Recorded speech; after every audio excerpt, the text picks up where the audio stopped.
Kaugnay naman ng investigasyon sa Duterte drug war, maghahanap na ng mga testigo ang International Criminal Court mula sa PNP, PIDEA, NBI at mga lokal na pamahalaan.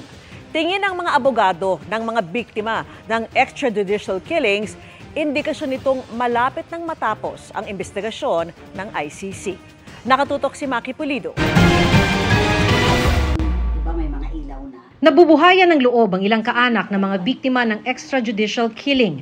Matapos kasi ang ilang taong paghihintay, sinasabi sa kanila ng kanilang mga abogado na patapos na ang investigasyon ng International Criminal Court at kasunod na nito ang pag-issue ng Red Notice o Warrant of Arrest laban kay dating Pangulo Rodrigo Duterte. Mabuti nga siya. Mayroon pa siyang pagkakataon na ipagtanggol ang kanyang sarili.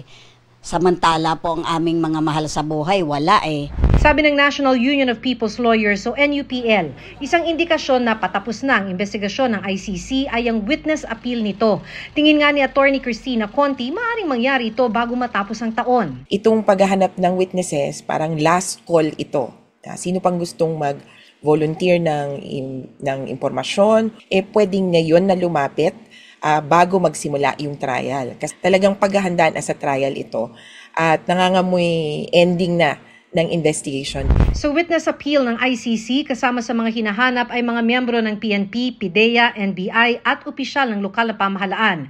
Sana, sabi ng NUPL, bigyan ng PNP ng immunity ang mga tauhan nilang gustong tumestigo. Kung sabihin ni General Marbil na lahat ng makakasuhan will come with some form of immunity, that could work, especially those who would admit to unsolved killings. Pero sabi ni DILG Secretary John Vic Remulla, hindi nila hihimuking tumestigo sa ICC ang mga taga-PNP pero hindi rin daw nila pipigilan. Ito rin ang posisyon ng PIDEA. We are not members of the ICC.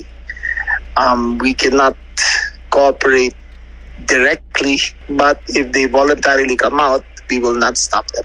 There is no gag order in place. So it's to their own volition, to their own conscience. Di kami ang harang, pero di kami tututol. Bago ang ICC trial, babanggitin daw ng ICC kung sino-sino ang mga personalidad sa likod ng malawakang patayan sa war on drugs batay sa kanilang investigasyon.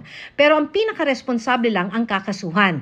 Kaya sana raw imbestigahan at mapanagot ng ating gobyerno ang iba pang sangkot sa extrajudicial killings. Kung magbabaybay yung ICC ng mga pangalan ng parang kasapakat o naging involved sa war on drugs, sana maging cue ito para sa Pilipinas kung anong gagawin sa kanila. Sinisika pa namin kunin ang panig ni dating Pangulong Duterte pero dati na niyang idiniin na walang jurisdiksyon ng ICC sa bansa. Para sa GMA Integrated News, Maki Pulido, nakatutok, 24 oras.